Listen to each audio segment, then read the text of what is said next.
I love you, but you have the fatty liver, not me. You have the high cholesterol, not me. You have type 2 diabetes, not me. Alrighty, welcome back to the channel. Thank you so much for clicking on today's video.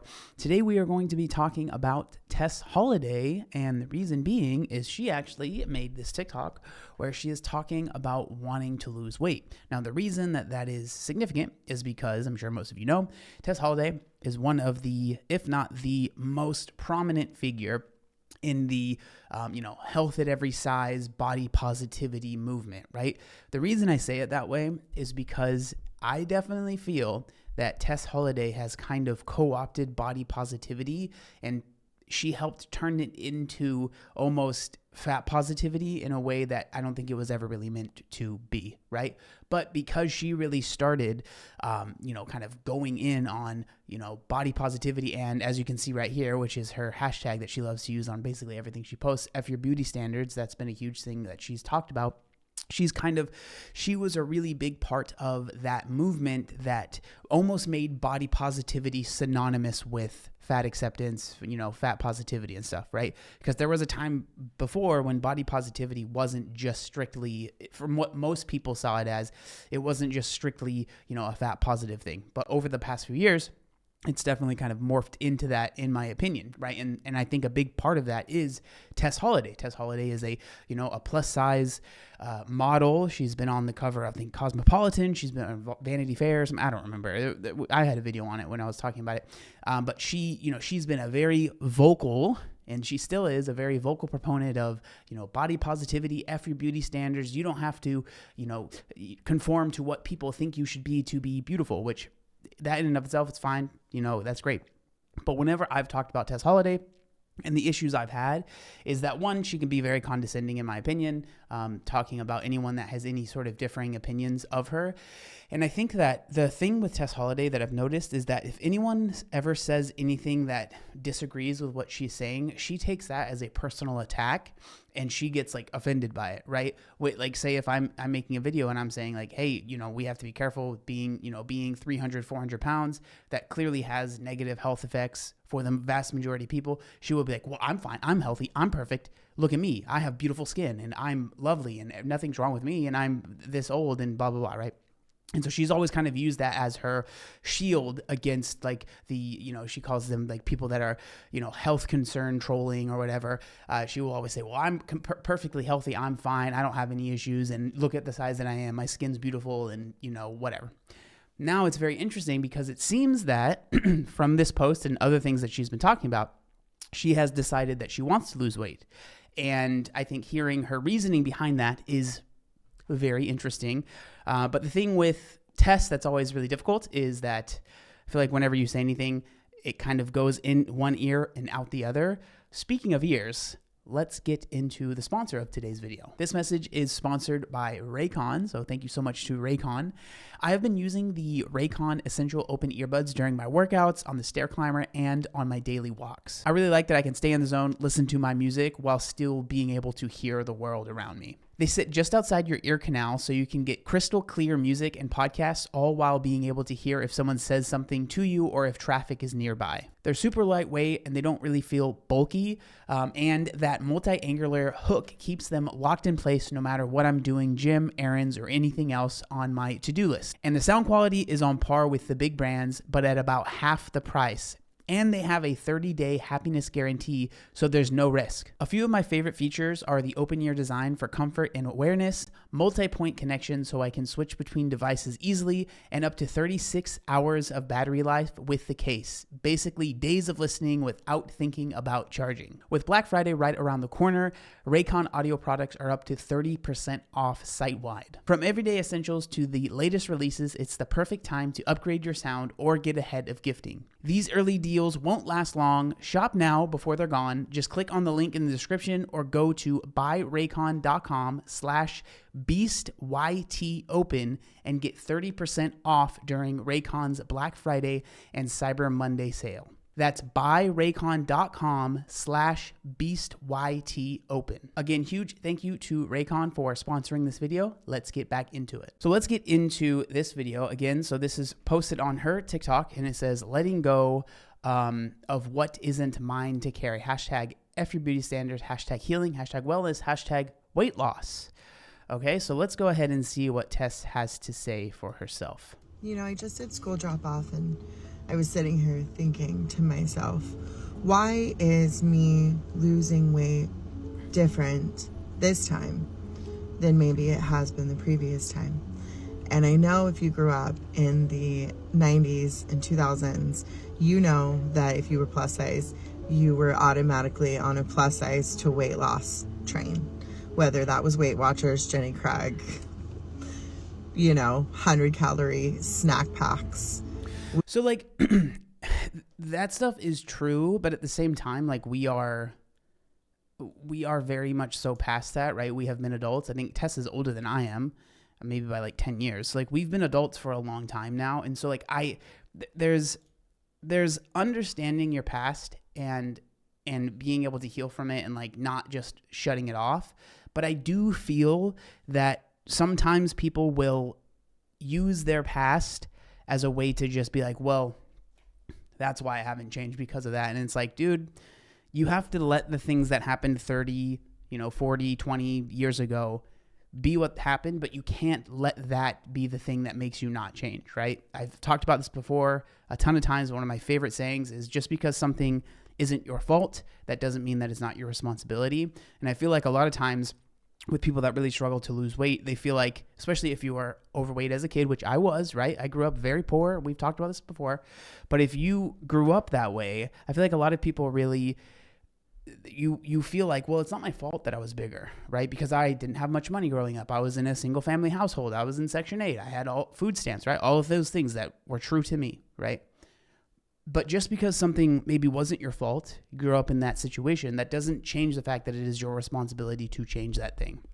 And I feel like with Tess Holliday, she's always kind of like using a lot of therapy talk, but I think a big part of that is like you have to, yes, those things happened in the past, but like she just constantly talks about, well, growing up and being a kid and being overweight, we had Jenny Craig, we had all these, like, yes, so did I, you know what I mean? But like, you can't let that be the reason that you don't take ownership and take, charge of your life while you're an adult, right? Tess is older than I am. Like these are things that should, in my opinion, we need to figure that stuff out a little bit sooner, right?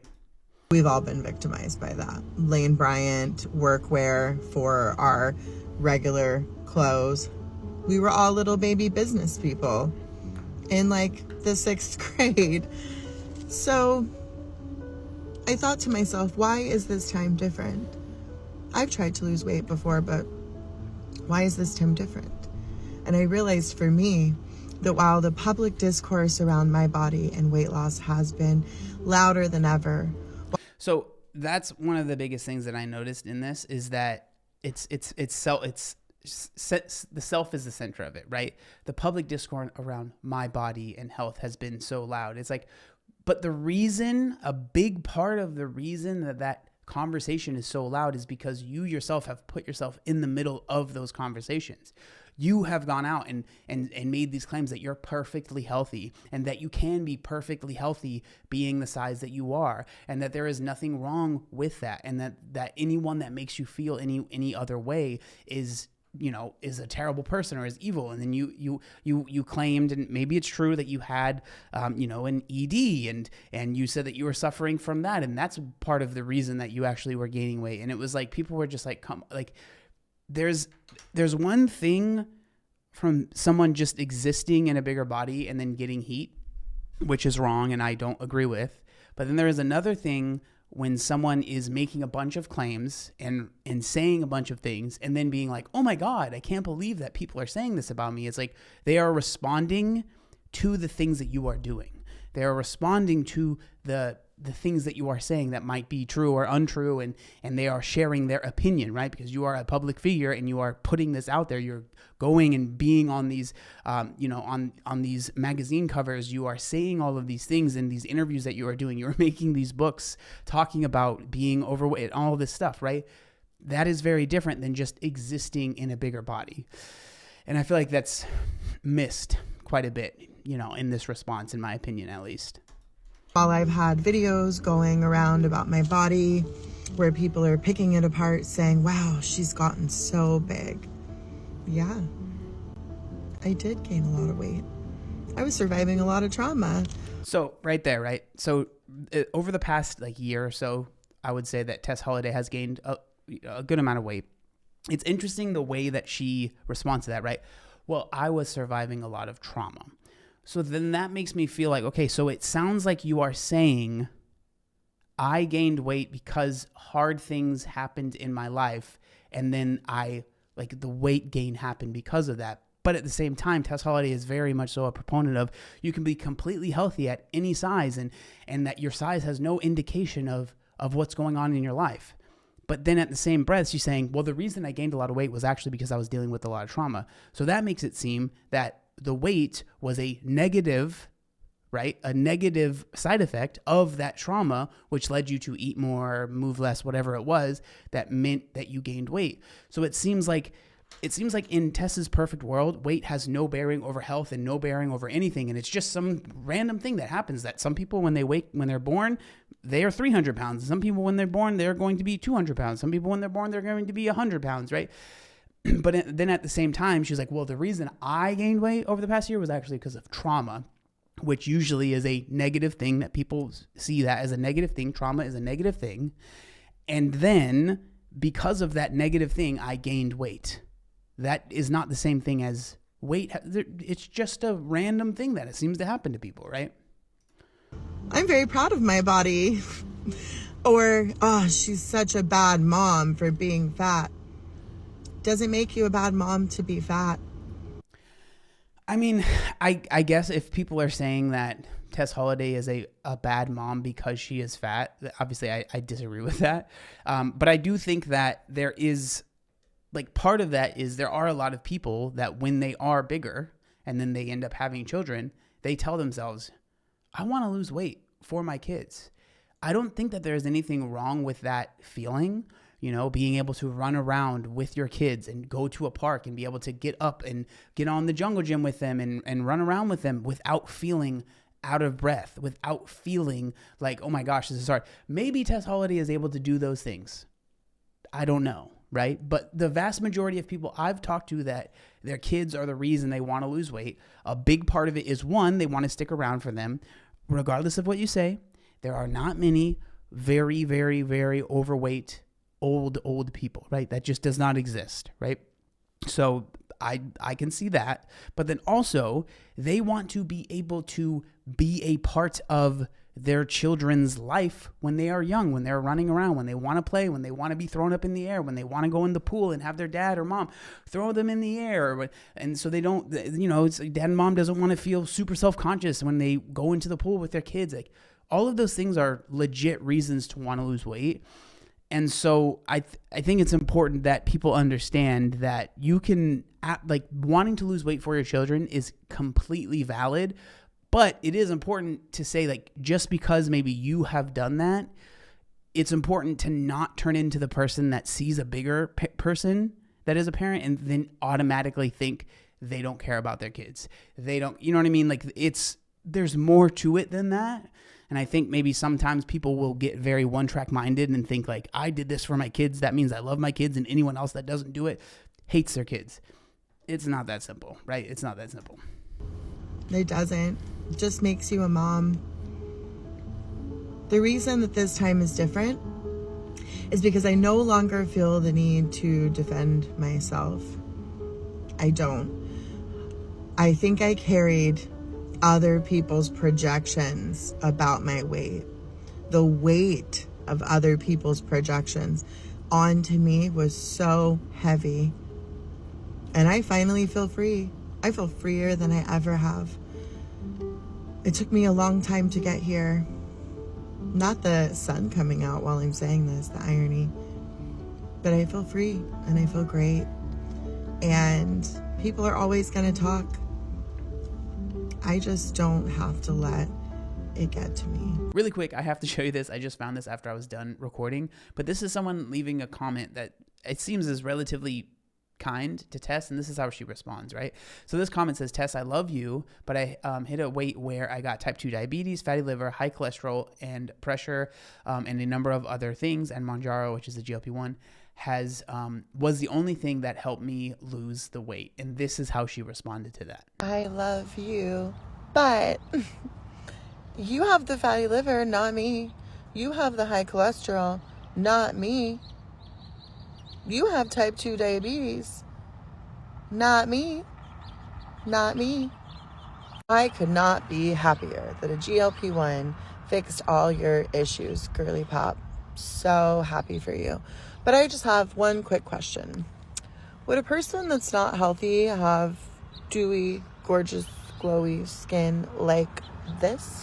And also, why are strangers on the internet so obsessed with another stranger on the internet's perceived health? The world may never know.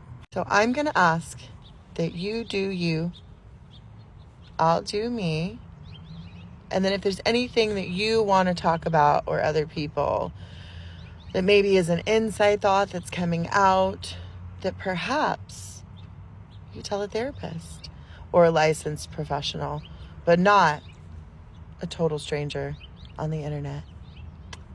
That's the post. And, you know, as I always say whenever I talk about this, I hope that Tess Holliday is able to be successful in that weight loss. I am very, very interested to see how the response will be, because I think right now people are relatively positive about this in her community, but we have seen people in similar communities, when they try to lose weight, people get upset. And so it might not be happening yet, but who knows, say in a year, say Tess Holliday loses 150 pounds, you know, it might be a little bit different. And so I don't know. I thought that it's very interesting, and it's something that I knew, you know, from the very start, when I first started talking about the body positivity stuff in regards to like more fat acceptance stuff, is that a lot of these people are younger, right? And as they get older, I feel that people's ideas will change. And Tess has always been a little bit, I will be honest, of an outlier with that, because she is older, right? A lot of these people that we talked about were like 21, 22, right? When they first started talking about it, when we fast forward 5-6 years, and they're singing a different tune, right? And so Tess Holliday, I don't remember exactly how old she is, but she is definitely older. But I'm not surprised to see this shift. And I am genuinely curious as to maybe how she is going about that. If she maybe is using some sort of GLP-1 and not really talking about it, that seems to be something that she would do. And I don't even mean that in a negative way, but I saw one of the comments here, and it was someone asking her like, "Oh, do you plan on sharing your weight loss journey?" Right? And then she went on to say, "Not intentionally." So it seems that she won't be. Yeah, right here. So are you going to be documenting this weight loss journey? Not intentionally, right? And so maybe she will, you know, maybe she's taking a GLP-1 and she isn't sharing about that. Maybe, you know, maybe she's just doing it quote unquote naturally. Who really knows? But I just find it to be very, very interesting. So I'm curious to see how things will go in a few months, maybe even years, and how that perception has changed. And I'm curious to see how maybe she will change as well. But I wanted to share that information with you guys. I am very curious to hear what y'all think down in the comment section down below. Thank you so much for watching, and I'll see you guys next time.